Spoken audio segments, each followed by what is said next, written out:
Hey guys, it's Eric here at Farpoint Farms. Man, I love these things. This is a diesel heater. I've done a couple of reviews on these, probably 4 reviews, maybe even 5 at this point, and for good reason. I use a diesel heater to heat the lithium battery packs in the wintertime here for our solar array.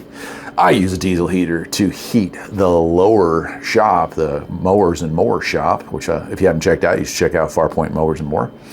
I use 2 diesel heaters to run the studio, and I have an electric heat up there now, so I don't use these as much. They're more of auxiliary heat instead of primary heat, but for the first 2 years, these were primary heat. So why am I doing a 5th video? Because one of those heaters finally died, and that's not bad at all, because honestly, we're talking years that I've been using these. I think the first one I got was, gosh, it'd be 4 or 5 years ago now. So these things they're pretty durable, and I have no doubt, I'm not throwing the thing out. I'm going to take it apart, clean it. I'm sure that I can get it back functional. But you know, in the meantime, it's like a warm moment in a very cold winter. So I wanted to get this thing replaced while I can, and so that's what I'm going to do. I'll refer to you back if you want to check it out of the video that I made when I put that heater in. But I built a nice little box with a roof and everything, and I put the heater inside of it. And I'm not sure what brand that one is. But anyway, it finally died on me after, a ton of use. I probably put 55 gallons of diesel through that thing in the last year alone, so it gets a lot of use. This one here, the Turbo, I gotta say, a lot of strange names when it comes to product reviews, but Turbo, I like it. I don't know why. Model number is S8BP, and it says it's 9 kilowatts, where usually these are 8 kilowatt hour. 9, I guess, I don't know, maybe they've got it programmed so it'll give a little extra. Not sure what that's all about, but I'm happy to have a little extra heat on days that it's absolutely freezing, which is far too often here in the mountains. Another cool thing about it, this is fatter than the original. So it fits more fuel. 15 liter, I think the regular ones are either 8 or 10. So that's actually a big deal, not having to stomp around in the snow and refill that thing.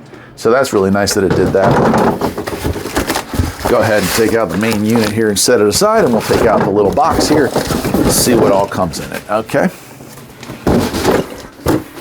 All right, let's cut this open. Turbo. I mean, how can you not like something with a name like that, right?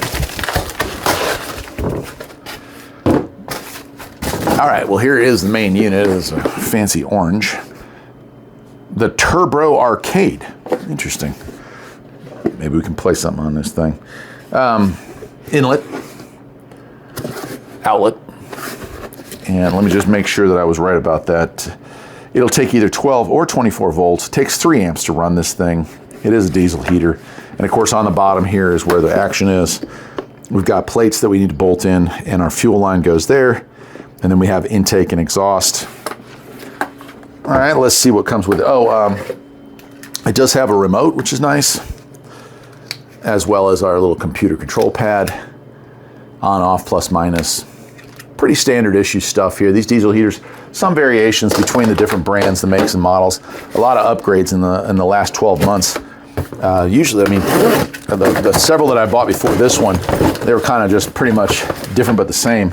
This one does have some improvements on it. All right, so here's our base plate. If you're gonna mount one of these babies in a van or a camper or something like that, that's your through hole, so the heat coming off of that's not gonna burn a hole through whatever's going on. One muffler with some bracketing. Our exhaust pipes. Here is, and I'm not gonna open this up because I'm gonna take it up top here. Here is a little bit of everything that we got going on. Fuel filters, clamps, self-tapping screws, air filter, all that's there.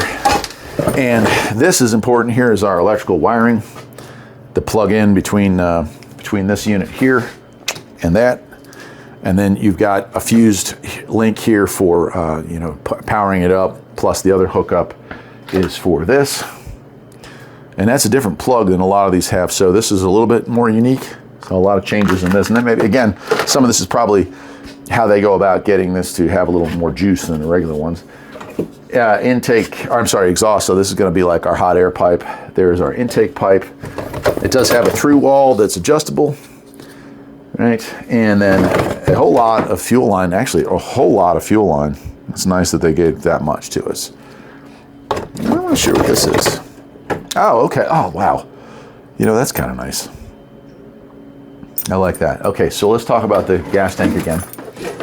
So a lot of times these kits will have to poke a hole and insert it, and then you kind of mount this thing at an angle so that the fuel runs down.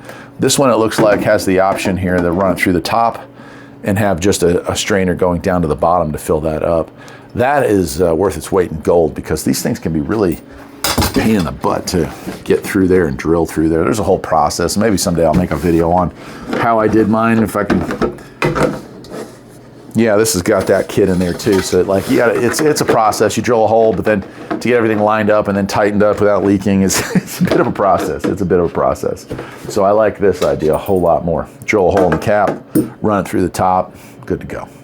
Okay, all right, well, while I'm not gonna show the install video, because I've made a few videos on installing these things, what I'm gonna do is pause the camera right now. I will go ahead and get this thing installed in the box that I created. It's already hanging on the side of the house.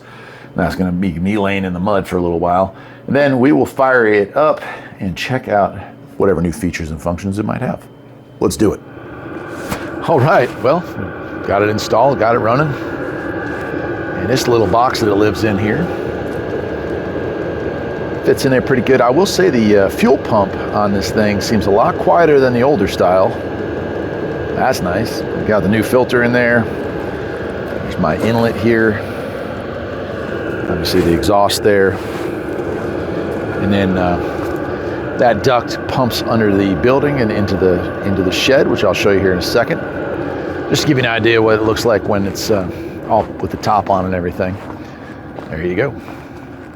So that one feeds the we call it the man cave now, I guess, and this one feeds the studio. And I got this over the summertime, and that helps offset it, but you get down below a certain temperature and it's just not going to work out very well. So this thing here does the job no matter what the temperature is. All right, let's go inside and we'll take a look at the remote control, because it's very different than the older style.